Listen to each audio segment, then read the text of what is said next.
Okay so guys, आज की कहानी में तुम लोग काफ़ी ज़्यादा मज़ा आएगा। पहले तुम लोग पूरा कहानी देखो, उसके बाद कहानी के आगे का पार्ट तुम लोग को बताएंगे। बहुत ज़्यादा मज़ा आएगा कहानी में, तुम लोग कहानी देखो। भागलपुर नाम के गांव में माधव नाम का एक गरीब आदमी अपनी बीवी कमला के साथ रहता था। वो दूसरों के खेत में छोटा मोटा काम करके अपना घर चलाता था। हे भगवान, आज हाथ में तो कुछ काम ही नहीं लगा। चलो घर जाके देखते हैं आज के लिए कुछ राशन बचा है या नहीं। इतना सोचकर माधव अपने घर की ओर चल पड़ता है। आज आप जल्दी आ गए। कुछ राशन नहीं लाया साथ में? क्या करूं भाग्यवान, आज हाथ में कुछ काम ही नहीं लगा। आज के लिए कुछ राशन बचा हो तो देखो, कल काम पर जाकर राशन ले आऊंगा। हाँ जी, आज के लिए राशन बचा है। कल काम से लौटते समय राशन लेकर आना।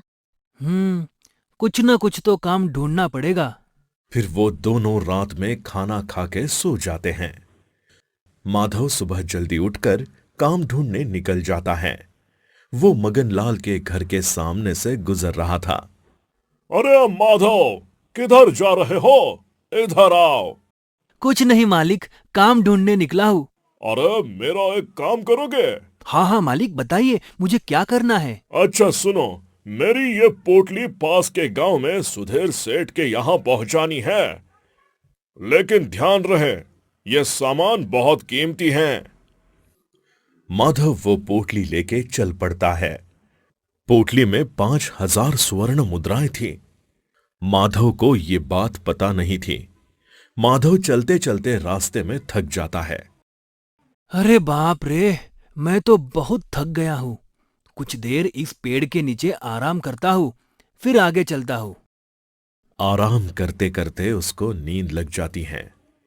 थोड़ी देर बाद जब उसकी आंख खुलती है और पोटली की तरफ देखता है तो उसकी पोटली गायब थी। हे भगवान, मेरी पोटली कहाँ गायब हो गई? कहीं चोरों ने तो नहीं लूट ली? अब मैं सेठ को क्या जवाब दूं? माधव वापस सेठ के पास चला जाता है और सेठ को सारी बात बता देता है। क्या क्या बात कर रहे हो? तुम्हें पता भी है उस पोटली में 5,000 स्वर्ण मुद्राएं थी। अब तो मुझे पोटली लाके दे या फिर पूरी जिंदगी मेरे यहाँ मुफ्त में मजदूर बनकर खेत में काम कर। सेठ जी, इतनी सारी मुद्राएं मैं कहाँ से लाऊं? माफी और तुझे, चल जल्दी जल्दी में काम पर लग जा।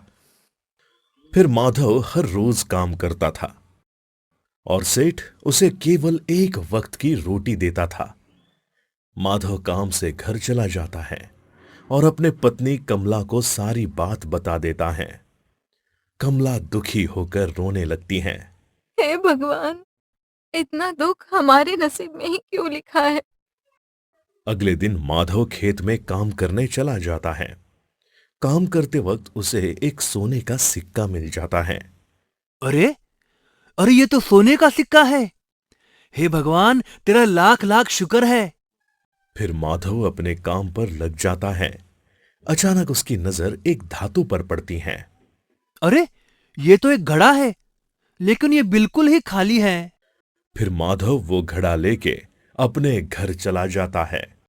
अरे कमला, देखो मुझे क्या मिला। ए जी, ये घड़ा आपको कहाँ मिला? अरे भाग्यवान, मुझे ये घड़ा खेत में काम करते समय मिला और मुझे एक स्वर्ण मुद्रा भी मिली। कमला वो स्वर्ण मुद्रा देखकर हैरान हो जाती है। हे भगवान, तेरा लाख लाख शुक्र है। इसके सहारे हमारा कुछ दिनों का गुजारा हो जाएगा। फिर वो दोनों सिक्के को घड़े में रखकर सो जाते हैं। अगले दिन माधव उठकर जब घड़ा देखता है, अरे बाप रे, इतनी सारी स्वर्ण मुद्राएं कहाँ से आई? फिर वो कमला को आवाज लगाता है। अरे भाग्यवान, इधर आओ, देखो घड़े में कितनी सारी स्वर्ण मुद्राएं आ गई।